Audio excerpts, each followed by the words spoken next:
आयु में बड़ा है, परंतु ये सब छोटे होते हैं।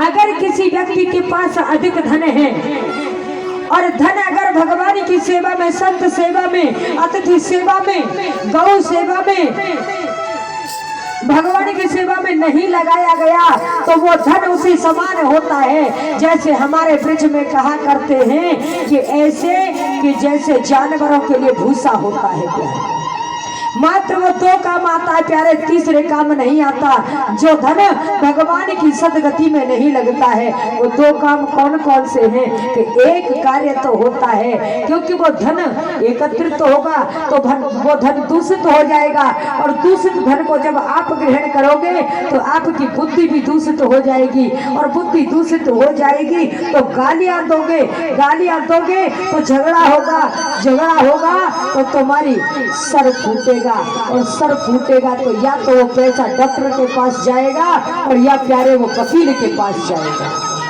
दो ही रास्ते बनते हैं उस धन के। अच्छा है कि उस धन को सदगति में लगा दिया जाए, भगवान की सेवा में लगा दिया जाए, अतिथि सेवा में लगा दिया जाए, तो वो धन पवित्र हो जाएगा प्यारे। बल वृद्धा, अरे बलवान उसको नहीं कहते कि जो बल में बलिष्ठ हो प्यारे, बल में बलिष्ठ तो एक जानवर होता है जिसको कहते हैं हाथी, परंतु ये 6 फुट का इंसान अपनी बुद्धि के बल पर उसको भी अपने वशीभूत कर लेता है, अपने बस में कर लेता है। प्यारे भैया आप नीचे बैठ जाएं तो टैक्स थोड़ी लगेगा। जो एक बहुत बड़ा जानवर होता है जिसको हाथी कहते हैं, उसको भी 6 फुट का इंसान अपने बस में कर लेता है। किसके बल से? बुद्धि के बल से। और एक होती है आयुर्विद्या तथैव च, आयु तो हो गई 55 की और अभी बुद्धि काम कर रही है 55 की, तो वो व्यक्ति बुजुर्ग नहीं हुआ, बड़ा नहीं हुआ, उसको बड़ा नहीं कह सकते। अरे बड़ा तो वो है कि ते सर्वे अपि ज्ञान वृद्धा, जिसके पास ज्ञान होता है वही सबसे बड़ा होता है प्यारे। किंकरा शिष्य किंकरा, उसका जीव क्या बिगाड़ सकता है? उसके ऊपर तो परमात्मा की और गुरु की कृपा होती है प्यारे, उसके ऊपर परमात्मा की कृपा होती है। आज इस सौनकादिक ऋषियों ने, उन 88,000 ऋषियों ने बीच आसन पर बिठा लिया और उनसे एक प्रश्न किया प्यारे। वो प्रश्न क्या है? बड़ी ध्यान देने योग्य बात है कि हे भगवान, हमने सुना है कि आपका ज्ञान बहुत है, आपका ज्ञान जो है वो करोड़ों सूर्यों के प्रकाश के समान है, परंतु हमारी जो खोपड़ी है मैया जी, ए मैया, मैया बात घर कर लेना। जो हमारा मस्तक है ये अज्ञानता से भरा हुआ है, तो एक कृपा कर दीजिए आप हमारे ऊपर। कौन सी कृपा? कि अज्ञान ध्वंत विध्वंसः कोटि सूर्य समप्रभा सोताख्य कथा सारम मम कर्णे रसायनम। आप हमारे लिए, ये हमारा ये सर है भेजा, इसको क्या बोलते हैं? भेजा। ये अज्ञानता से भरा हुआ है, इसमें बस फिजूल बातें भरी हुई है। तो कृपया करके आपका जो करोड़ों सूर्य के प्रकाश के समान जो ज्ञान है, उस ज्ञान में से एक किरण हमारे मस्तक में डाल दो प्यारे। जहाँ पर बहुत सारा अंधेरा छाया हुआ होता है, वहाँ पर अगर थोड़ा सा भी प्रकाश आ जाए तो वो अंधेरा वहाँ से भाग जाता है। तो आप हमारे ऊपर एक कृपा कर दीजिए, आप अपने ज्ञान रूपी प्रकाश को हमारे मस्तक में डाल दीजिए। परंतु एक काम करना। बोली क्या? पहले अपनी शर्त बता कि सूता की कथा सारम मम कर्ण रसायनम। सूत जी से कह रहे हैं कि हे सूत जी, हमें ऐसी कथा श्रवण कराइए जो हमारे कानों को तो प्रिय लगे, परंतु वो शॉर्ट कट होनी चाहिए, लॉन्ग कट नहीं होनी चाहिए। प्यारे, ये बात संतों ने कही थी, हमने तो नहीं कही, आपने तो नहीं कही। और संत जब इस बात को कह रहे हैं कि लॉन्ग कट मत ले जाइए, शॉर्ट कथा श्रवण कराइए, तो प्यारे इसमें कोई न कोई राज छुपा हुआ है। संतों के पास तो वक्त ही वक्त है। अगर आज के गृहस्थ के पास बात की जाए तो वक्त नहीं है, क्योंकि वक्त होता तो प्यारे तुम्हारा बड़ा भागुपुर बहुत बड़ा है, बड़ा भागुपुर बहुत बड़ा है, और उस सब बड़े भागुपुर को यहाँ आना होता, अगर वक्त होता तो वक्त होगा। प्यारे, ये हमारा वादा है कि यहाँ से राधे रानी जाएगी और सबके हृदय में एक ज्ञान का दीपक जला करके आएगी और सबको खींच करके लाएगी। परंतु ये बात क्यों कही कि मम कर्ण रसायनम, कथा सॉल्ट, और वो भी हमारे कानों को प्रिय, क्योंकि तुमने अप्रिय कथा कह दी। अगर कोई ऐसी कथा कह दी जो हमारे कानों को कड़वी लग गई, तो आज तो प्यारे इतनी माताएं हैं, कल इतनी भी नहीं रहेंगी। तो हम भी भैया मीठी मीठी कथा सुनाएंगे, हम भी कड़वी नहीं सुनाएंगे, क्योंकि शास्त्र कहता है, हम नहीं कहते। क्योंकि शास्त्र में ये चीज यो वर्णित है कि संत जब भी करते हैं वो तुम्हारे और हमारे लिए करते हैं प्यारे, वो अपने लिए कभी नहीं करते। कि परोपकारम फलंती वृक्षा परोपकारे बहन्ति नदः, परोपकारे दुहन्ति गावा परोपकारे सताम विभूषितः। परोपकार के लिए ही वृक्ष फल को धारण करते हैं, और परोपकार के लिए ही नदियां अपने जल को एक स्थान से दूसरे स्थान पर ले जाती हैं, और परोपकार के लिए ही गाय तुम्हारे लिए दूध देती है। तो परोपकार के लिए ही सज्जन लोगों का इस पृथ्वी पर आगमन होता है प्यारे। सज्जन लोग किसको कहते हैं? हरि कथा श्रवण करने से हर जीव का उद्धार नहीं होता है प्यारे, हर जीव का उद्धार नहीं होता है, मात्र सज्जन जीवों का ही उद्धार होता है, जो धर्म की मर्यादा को समझते हैं। बंद कर दीजिए।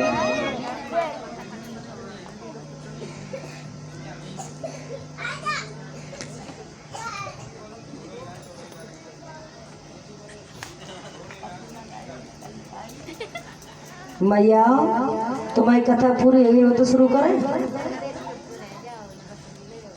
शुरू करें।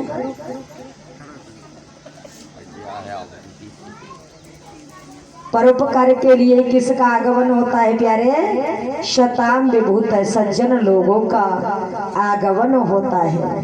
तो आज सूत जी बड़े ही ध्यान लगा करके कहते हैं कि आज का जो जीव है, हमें दृष्टांत ढूंढने की जरूरत नहीं है। ये हमारे ऊपर आप बहुत बड़ी कृपा कर रहे हो कि आपके ऊपर ही हम दृष्टांत दे रहे हैं, और ये दृष्टांत आपके दूर दूर तक जा रहे हैं। ढूंढने की जरूरत नहीं पड़ रही हमको, आप हमारी इसी तरह से हेल्प करती रहना मेरी माताओं। आज सूत जी कहते हैं कि काल व्याल मुख ग्रास त्रासः निर्णास हेतवे श्रीमद् भागवत शास्त्रम कलो कीरेन भाषितम। कि आज का जो मानव है, उस मानव का जो जीवन है वो बिल्कुल उसी प्रकार से है कि जैसे एक काले सर्प अपना मुख खोल करके बैठा है। काला सर्प अपना मुख खोल करके बैठा है और उस मुख में हम सब बैठे हैं। तो हम कब तक जिंदे रह सकते हैं? जब तक वो सर्प अपने मुख को बंद नहीं करता है। हमको इस बात का पता है कि ये शरीर क्षण भंगुर है। हमें ये नहीं पता कि कल क्या होने वाला है, और कल की बात तो दूर है प्यारे, आज शाम को ही क्या होने वाला है हमारे साथ, इस बात का पता है। परंतु फिर भी हम भगवान का चिंतन नहीं करते हैं। तो ऐसे समय में हमको क्या करना चाहिए कि श्रीमद् भागवत शास्त्रम कलोकीरे न भाषितम, भगवान की हरि कथा को श्रवण करना चाहिए, भागवत को श्रवण करना चाहिए। बोलिए भागवत है क्या चीज प्यारे? भागवत है कि श्रीमद् भागवत, श्रीमद् भागवत इसका पूरा नाम है। तो भागवत किसको कहते हैं? श्री कहते हैं लक्ष्मी जी को, मद कहते हैं अहंकार को। जो लक्ष्मी और अहंकार को दूर हटा करके, भा मतलब भक्ति, गा मतलब ज्ञान, और वाह मतलब वैराग्य, और ताबिस तरणोद्धार। लक्ष्मी और अहंकार होते हुए भी जीव को भक्ति ग्रहण करा दे, ज्ञान ग्रहण करा दे, वैराग्य करा दे, और उस जीव का तरणोद्धार करा दे, उसी को भागवत कहते हैं प्यारे। भागवत को ये नहीं कि कोई बहुत बड़ी हमारे लिए जीवन में न आने वाली स्थिति हो। हर जीव चाहे तो हर जीव इसको ग्रहण कर सकता है। आज सनत कुमार कहने लगे, बोले महाराज आपने तो कह दिया कि भागवत भक्ति ज्ञान वैराग्य और तरणोद्धार, परंतु हमको ये तो नहीं पता इसको कैसे श्रवण किया जाए, कौन इसको श्रवण कराएगा, और किसको किसने इसको श्रवण कराया, और इसके क्या फायदे क्या नुकसान निकले। प्यारे किसी भी एंटीबायोटिक गोली को लेने से पहले एक बात का ध्यान रखना चाहिए आपको कि जो चीज जितने फायदेमंद होती है तो उतना ही नुकसान भी कर सकती है। एक व्यक्ति के लिए यही भागवत नुकसान भी देकर के आई थी। शायद ये बात किसी ने नहीं बताई होगी और हम बता के जा रहे हैं तुम्हारे लिए। मैया 4 घंटे के लिए मांग रहे हैं आपसे, हाथ जोड़ करके टाइम 4 घंटे, आप अपनी बात घर पे छोड़ के आया करें।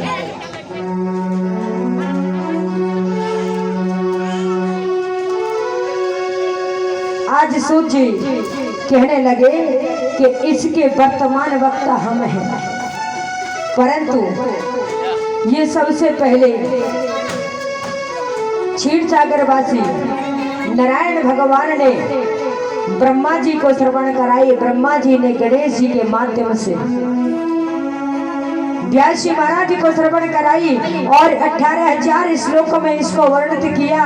और उसके बाद में प्रधान शिष्य मुझको अर्थात सूत जी महाराज जी को श्रवण कराया। और दूसरी बार में इसी भागवत जी को सुखदेव जी के लिए श्रवण कराया। सुखदेव जी ने परीक्षित जी को श्रवण कराया और हम आपको श्रवण करा रहे हैं। बोले महाराज इसको श्रवण करने के कोई नियम तो होते होंगे ना।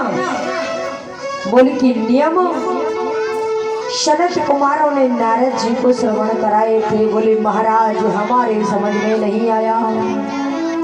अरे आज का व्यक्ति कहे तो चल जाएगी, परंतु आप संत होकर के इतना बड़ा झूठ बोल रहे हो कि नारद जी के लिए सनत कुमारों ने श्रवण कराया। इम्पॉसिबल बात है। अरे नारद जी ऐसे संत हैं कि एक गाय दोहने में जितना समय लगता है वो इतने ही एक स्थान पर ठहरते हैं। और सनत कुमार एक ऐसे संत हैं कि वो एक स्थान से दूसरे स्थान पर ही नहीं जाते। बताओ फिर ऐसे श्रवण कैसे करा दिया।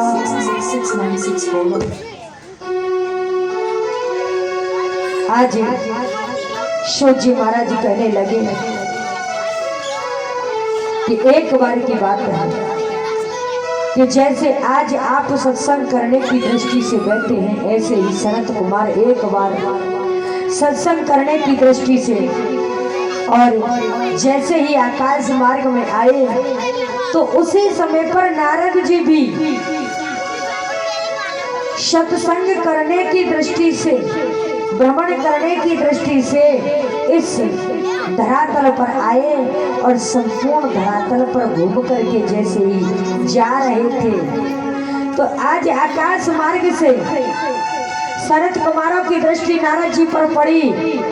तो आज सनत कुमारों ने आवाज लगाई कि हे नारद जी कि कथम ब्रह्म दीनम मुखा कोतः चिंता तरौ भवानः त्वरित गम्यते कुत्र कुतः सागवनम तव।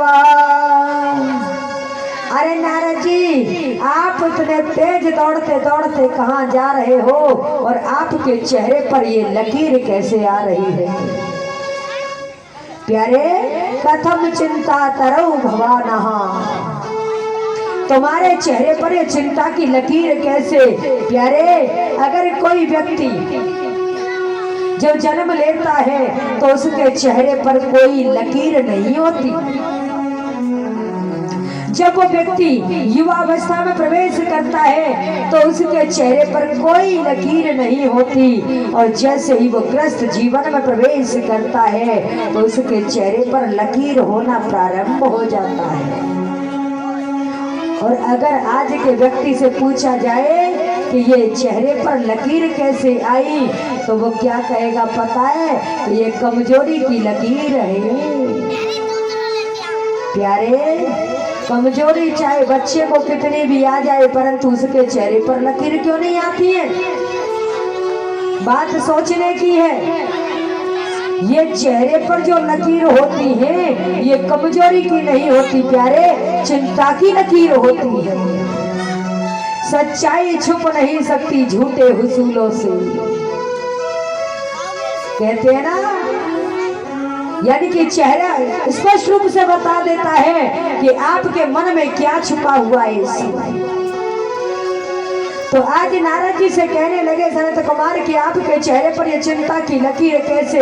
अरे ये चिंता की लकीर तो ग्रस्त जीवन के व्यक्ति के पास होनी चाहिए। आप जैसे परम वैरागी संत के चेहरे पर ये लकीर शोभा नहीं देती।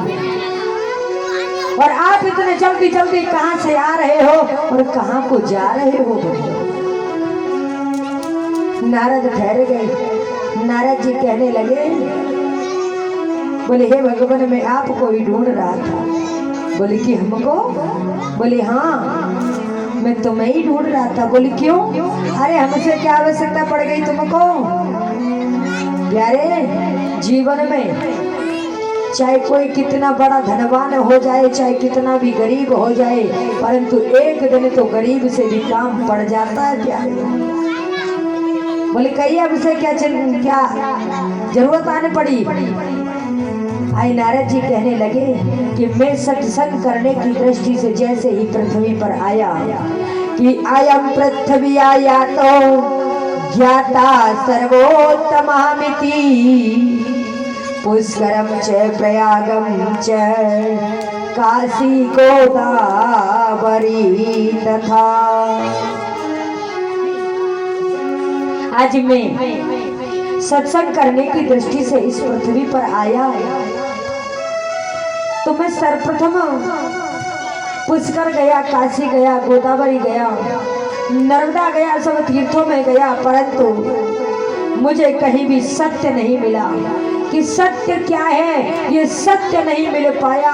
अगर कोई व्यक्ति एक बार सत्य बोल दे तो समझता है कि हमसे ज्यादा सत्यवादी अब कोई नहीं है।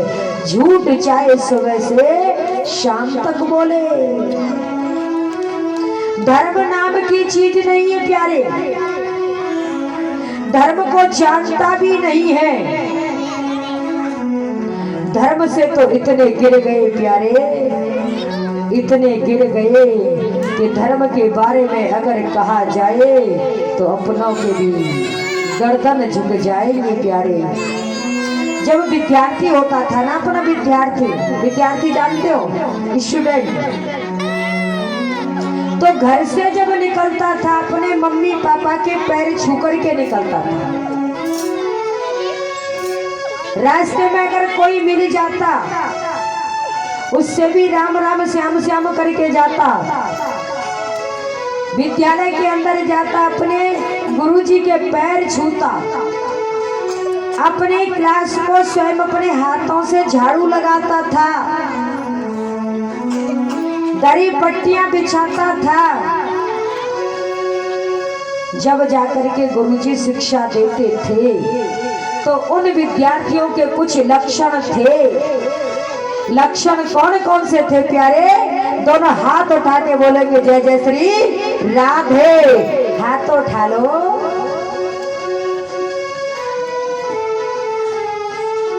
लक्षण कौन कौन से थे प्यारे? यहाँ पर कोई पढ़ा लिखा बैठा हुआ है क्या? कोई एक अगर पढ़ा लिखा बैठा हो तो एक, कोई भी, चाहे अपने हो चाहे पराए हो। साउंड वाले भैया आप पढ़े लिखे हो? ये भी नहीं। कोई भी पढ़ा लिखा है क्या यहाँ पर? राजेश भैया देखिए, धर्म सामने से कोई भी माता बहन कोई भी हो जो पढ़ी लिखी हो, कोई भी नहीं। अरे विद्यार्थियों के 5 लक्षण हुआ करते थे। कौन कौन से? कि काक चेष्टा बको ध्यानम, अल्प निद्रा, गृह त्यागी, विद्यार्थी, पंच लक्षणम। और आज के जमाने में कौन कौन से लक्षण है प्यारे? 7 लक्षण है। कौन कौन से 7 लक्षण है? ये बताओ, 5 लक्षण किन किन को पता है? कौन स्कूल जाता है? जो स्कूल जाते हो वो हाथ ऊंचा कर। सोचनीय बात है प्यारे इस भारत देश में कि इस भारत देश की सभ्यता संस्कृति को इतना गिरा दिया।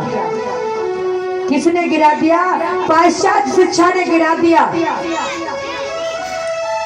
अगर भारत की संस्कृति को गिराना है, अगर भारत को गुलाम बनाना है, अगर कोई व्यक्ति हाथ ऊंचा करके ये बता दे कि हमारा भारत देश आजाद हो गया,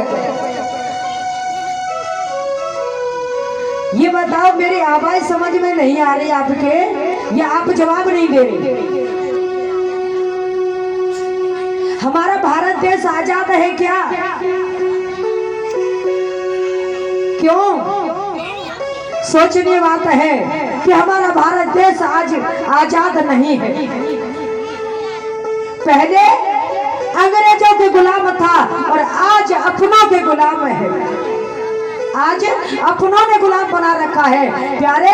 ये सच्चाई कहने में भी आपकी सामर्थ्य नष्ट कर रखी है और आपको ये पता नहीं आपका ये भारत देश गुलाम है या नहीं है, आजाद है या नहीं है। प्यारे आपकी संस्कृति को नष्ट कर दिया है। सबसे पहले संस्कृति नष्ट होती है आपके पहनावे से। हमारा पहनावा क्या था? क्या था प्यारे? हमारे बुजुर्गों का पहनावा था धोती कुर्ता, हमारी माताओं का पहनावा था साड़ी, हमारी बहनों का पहनावा था सूट, और हमारे भारत देश के अंदर ये पैंट और जीन्स ये तो थे ही नहीं। परंतु आज देखा जाए कि भारत देश को गुलाम करने में तुम खुद भागीदारी निभा रहे हो। तुम खुद चाहते हो कि हम गुलाम जीना चाहते हैं, हम स्वयं स्वतंत्र जीना नहीं चाहते। और दूसरी चीज है हमारा खान पान। प्यारे पहले जीव मोटा खाता था, मोटा ही पहनता था, और आज आज खाना भी चाइनीज हो गया प्यारे। आज हम चाइना के गुलाम हो चुके प्यारे। चाइना तुम्हें ये उपदेश देने के लिए नहीं आता कि तुम गुलाम हो जाओ। अरे गुलाम हम अपने कर्मों से होते चले जा रहे हैं, धर्म के पास नहीं आ रहे। ये मुख्य कारण है। चाहे हम दिन रात ये पुकार करें कि हम आजाद हैं, अरे जब तक आजाद नहीं हो सकते जब तक तुम धर्म की शरण में नहीं जाओगे, जब तक आजाद नहीं हो सकते। गुलामी आपको मन को भा गई प्यारे। हमारे पूर्वजों को तो गुलामी भा गई अंग्रेजों की, मुगलों की, और हमको गुलामी भा गई किनकी? हमारे अपनों की गुलामी। प्यारे इस गुलामी को छोड़ो, गुलामी की जंजीरों को छोड़ो। और जैसे ही मैं थोड़ा और आगे बढ़ा तो देखा कि संतोष नहीं। आज जीव के अंदर बिल्कुल भी संतोष नहीं है, संतोष नाम की चीज नहीं है। और फिर और आगे बढ़ा तो मैंने गृहस्थों में जाकर के क्या देखा प्यारे, क्या देखा। आज शाम को ही हम अपने कानों से श्रवण कर रहे थे, वही चीज हम आपके लिए बतलाने के लिए जा रहे हैं कि तरुणी प्रभुता के शाल को बुद्धदायका कन्या बिक्री हो लो भाता दंपति नाम चकल कनम। तरुणी प्रभुता गे घर में चलता किनकी है? हमारी माता बहनों की। हमारे जो भाई लोग हैं वो तो सिर्फ अपने पैसे से, अपने रोजगार से, अपने व्यवसाय से ही काम रखते हैं। जो धन पूंजी आती है हमारी माताओं के लिए दे देते हैं, क्योंकि भैया मालकिन तो वही बनी बैठी है। और बुद्धिदायक चालको बुद्धिदायका और बुद्धिदायक सलाह कार्य कौन है? साले साल। हमारे ब्रज में एक कहावत है, हमारे ब्रज की कहावत कौन सी है कि दीवारे बिगाड़े आरो और घरे बिगाड़े खारो। अच्छा, और तीसरी विडंबना एक और है जो मुख्य है। इस पर अगर अमल किया जाए तो प्यारे आपका जीवन ही सुधर जाए। कन्या बिक्रियो लोभात दंपति नाम चकल कनम। शास्त्र में कहा गया है कि कन्याओं की बिक्री हो रही है, परंतु नहीं प्यारे, बिक्री किनकी हो रही है? हमारे भाइयों की हो रही है। और खुलेआम हो रही है कि अगर किसी घर में एक लड़की और एक लड़के का जन्म हो जाए तो प्यारे एक बात देखने को मिलती है, चाहे आपको देखने को मिले या न मिले, आप बताएं या न बताएं, परंतु बात ये सत्य है। सोचना। अच्छा, ऐसे बुजुर्ग जो यहाँ पर बैठे हैं वो हाथ ऊंचा करके ये बताएं कि भगवान कन्हैया ने कोई योजना चलाई थी? दूध मत बेचो, कोई योजना चलाई थी? ए भैया, भगवान कन्हैया ने कोई योजना चलाई कि दूध मत बेचो? कोई माना?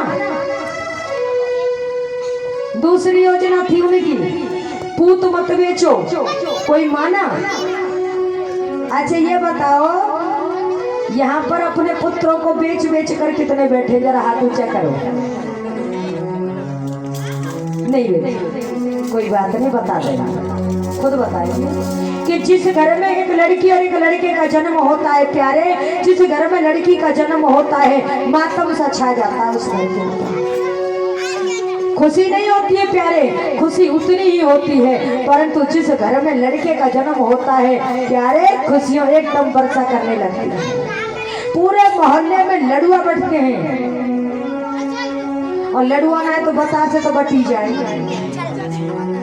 जब बालक धीरे धीरे बड़े होने लगते हैं तो बेटी को उतनी ही शिक्षा दी जाती है, परंतु बेटे के लिए चाहे खेत बेचने की नौबत आ जाए परंतु खेत बेच करके भी पढ़ाए, क्योंकि वो जानते हैं कि ये हम नहीं पढ़ा रहे, ये बेटी वाला पढ़ा रहा है, सब कुछ वो देगा, हम कुछ नहीं दे सकते। हम क्या लायक हैं प्यारे जो हम अपने बेटे को पढ़ा सकते हैं। बेटे को पढ़ाने वाला तो बेटी वाला होता है, और अगर उस बेटे की नौकरी लग जाए तब प्यारे लड़के के बाबा एकदम सर पे फेटा बांध के ऐसे बैठ जाएंगे जैसे यहाँ बैठ जाए, और क्या बोलेंगे कथा वालों से, बोले भाई तुम गांव गांव जाते हैं, हमारा बेटा यूपी पुलिस में लग चुका है, बड़ा अधिकारी है, अगर कोई पार्टी हो तो पार्टी लेकर के आना। प्यारे पहले तो ये सोचना कि पार्टी कभी किसी से संबंध नहीं निभाती, वो तो सौदा करती है, सिर्फ सौदे से मतलब होता है पार्टी को, और कोई पार्टी आ भी गई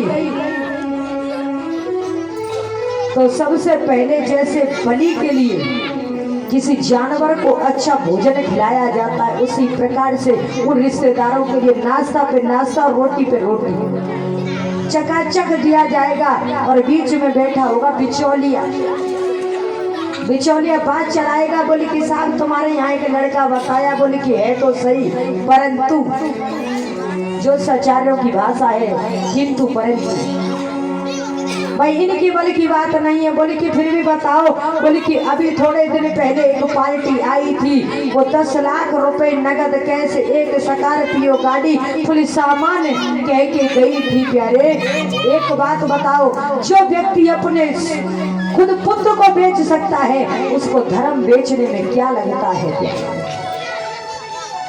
चाहे रुपया 1 ले, चाहे रुपए 10 लाख ले, हुआ तो बेचने के समान, और फिर उम्मीद करते हैं उस पुत्र वधू से सेवा करने की। प्यारे वो सेवा करने वाली नहीं आएगी, क्योंकि वो तो दौलत लेकर के आई है। आज नारद जी कहते हैं कि इस विडंबना को जब मैंने देखा तो मैं थोड़ा आगे बढ़ा, और जैसे ही मैं उत्तर प्रदेश की भूमि पर पहुंचा और उत्तर प्रदेश